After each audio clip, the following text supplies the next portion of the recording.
김용현 입장에 윤석열 두 손 쓰며 꺼낸 첫 마디가 네.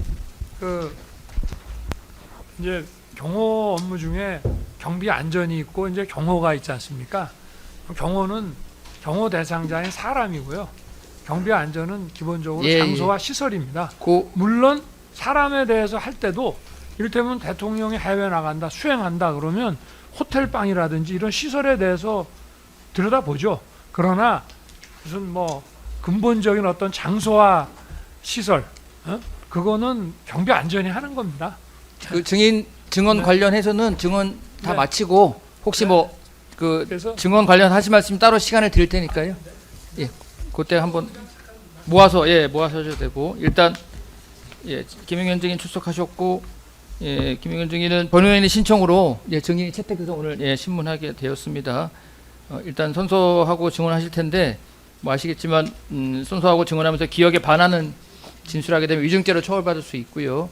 그다음에 일단 증인의 증언으로 인해서 증인 본인이나 뭐 친인척 관계에 있는 사람이 형사처벌 받을 염려가 있거나 또 업무상 알게 된 비밀에 관해서는 증언을 거부할 수 있는데 어떻게 증언하시겠습니까? 네, 하겠습니다. 하시되 뭐 개별적인 신문 사항이 있어도 증언 거부에 해당되는 사유가 있다고 판단이 되면 말씀하시면 재판부에서 뭐 증언 거부 사유에 해당되는지 말씀드리도록 하겠습니다. 네. 그리고 일단 변호인이 먼저 신청했기 때문에 변호인이 주신문하고 필요하면 검찰이 반대 신문하고 재판부가 보충 신문할 수 있습니다. 네. 녹음을 해야 되니까 그 마이크에 가까이 대고 말씀하시고요. 일단 변호인 신문하시죠. 네, 신문하겠습니다. 유정아 변호사입니다. 네. 증인은 2024년 12월 1일 오전 11시경쯤 당시 대통령과 면담하면서 계엄 선포에 필요한 세 가지에 대해서 보고한 사실 기억하십니까? 언제라고 말씀하셨어요? 12월 1일입니다. 아, 예, 있습니다. 이때 대통령이 보고한 세 가지란 국무회의 안건으로 상정할 계엄 선포문과 대통령의 대국민 담화문 그리고 포고령 맞지요? 맞습니다. 증인은 그 자리에서 대통령에게 비상계엄을 선포하기 위해서는 계엄 선포문이 있어야 하고 이를 국무회의 안건으로 올려야 한다라고 명시적으로 보고한 것이 맞나요? 맞습니다. 대통령은 맞습니다. 대통령은 그 보고를 듣고 그거 준비할 수 있겠냐 물었고 증인은 가서 준비해 보겠습니다라고 대답했죠. 그게 12월 1일이죠? 예. 그러면 제가 그 준비할 수 있냐라고 하문하신 건 맞고요. 그 다음에 가서 준비하겠습니다라고 답변 드린 게 아니고 네네. 그때 초안이 돼 있었습니다. 아, 네네. 그래서 초안이 준비되어 있는데 한번 보시겠습니까? 라고 제가 답변을 드린 것으로 기억합니다. 왜냐하면 그 전에 11월 말에 이미 사전 준비를 좀 했으면 좋겠다라고 말씀을 하신 적이 있기 때문에 그때 이제 제가 준비를 해왔기 때문에 12월 1일은 초안이 준비된 상태였습니다. 그렇다면 피고인과 이제 증인은 계엄 준비 초기 단계부터 이미 국무회의 심의를 거치는 것을 전제로 논의를 했던 것으로 보이는데 맞나요? 네, 그렇습니다. 그날 12월 1일 날 그 세 가지 문건 보고 드리는 과정에서도 국무회의와 관련된 그런 대통령의 지침이 계셨습니다. 그거는 이제 그 국무회의는 그 긴급성, 보안성 이런 것들을 고려해서 대통령님 그 담화하시는 그 시간을 기준으로 해가지고 한 2~3시간 전 그 정도의 그 계엄과 관련된 핵심 국무위원부터 먼저 소집을 좀 해서 그 핵심 필수 인원들 국무위원들하고 먼저 토의를 좀 하고 싶다.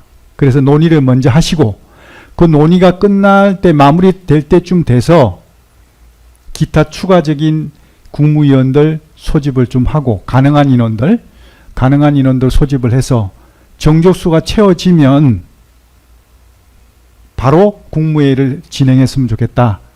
이런 정도의 지침을 주셨습니다. 그러면 증인께서는 대통령이 계엄 선포를 위해서는 국무회의 심의를 거쳐야 한다는 점을 이미 정확하게 알고 있었다라고 보고 계시겠네요, 지금. 대통령께서요? 예. 맞습니다. 그러면 한덕수 전 총리가 마치 자신의 건의로 국무회의 심의가 이루어진 것처럼 주장하는 것에 대해서 어떻게 생각하십니까? 한덕수 총리께서는 그 전 과정을 모르시지 않습니까? 예, 예. 본인이 대통령과 나눈 대화 내용만 알 뿐이지 그 전 과정을 모르시니까 아마 그렇게 오해를 하지 않았을까 싶습니다. 네, 8번 생략하겠습니다.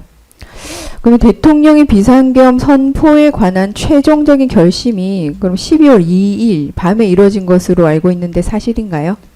2일이라고 단정 짓기보다는 1일에서 2일 사이라고 하는 것이 더 정확할 겁니다. 님께서는 24년 12월경 검찰 조사에서 대통령께서 계엄 선포를 결심하시고 국무위원을 소집하여 최종적으로 심의를 해야 하니까 저녁 8시 반부터 긴급 국무회의를 소집하기 위해 소집을 지시하셨다라고 진술하셨는데 기억하시나요? 그 흐름은 제가 기억이 나고요. 정확한 시간이나 이것은 조금 부정확할 수도 있습니다. 10이랑 생략하겠습니다. 그렇다면 대통령이 직접 나서서 국무위원들에게 연락을 취하도록 한 것은 국무회의를 반드시 소집을 해서 비상계엄에 대해서 설명을 하고 국무회의 심의 과정을 거치겠다. 이러한 증인과의 사전 논의의 결과이자 대통령의 의지의 표현이었다고 볼 수 있을 것 같은데 그렇게 생각하면 될까요? 저는 그렇게 이해합니다. 혹시 몇 시쯤 국무회의를 열고자 하셨던 건지 기억하십니까? 몇 시라고 이렇게 말씀하신 게 아니고요. 담화문 발표를 대통령께서 하시도록 한 그 시간을 기준으로 해서 기준으로 두세 한 시간 두세 시간 전에 소집을 해서 핵심 국무위원들하고 먼저 토의를 하고 그 토의가 어느 정도 마무리되는 시점 정도 돼서 추가적으로 그 기타 인원 국무위원들을 소집을 시켜서 가능한 그 소집이 가능한 인원들을 소집을 해서 정족수가 채워지면 바로 하자. 네네. 이렇게 하셨기 때문에 정확한 시간 같은 것은 제가 기억을 정확히 모르겠습니다. 네, 알겠습니다. 그렇다면 나머지 국무위원들 소집이 좀 핵심 국무위원들이랑 논의를 막 했지 않습니까? 네. 핵심 국무위원들이랑 논의를 하고 나머지 국무위원들 소집이 늦어진 것은 먼저 온 주요 위원들과 열띤 토의가 있었고 논의가 길어지다 보니 좀 늦어졌다라고 봐야 되는 거겠네요. 아마 그렇게 됐을 겁니다. 계략적으로 이제 대통령께서는 그렇게 하시면서 그렇게 되면 아마 그 담화문 발표 1시간 전쯤 되면 아마 그러니까 21시 정도 되면 네. 회의가 진행되지 않겠냐 이렇게 예상을 했거든요. 9시 정도 말씀하시는 네네. 그런데 실제로는 그렇게 못 됐거든요. 예, 예. 그렇게 못 된 것은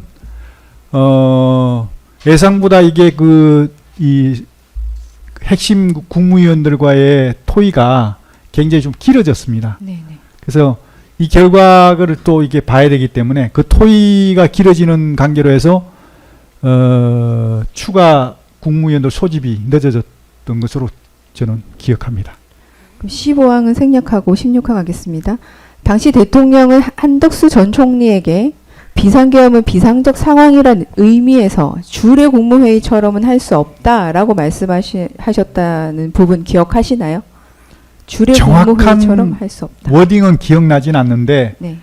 대통령께서 한덕수 총리님하고 대화하는 과정에서 이거는 어떤 보안이라든지 어떤 긴급성 이런 것을 고려해서 지금까지 해왔던 그런 국무회의와 같은 방식으로는 안 되지 않겠냐라는 말씀의 취지는 하셨습니다. 그건 들었습니다. 그렇다.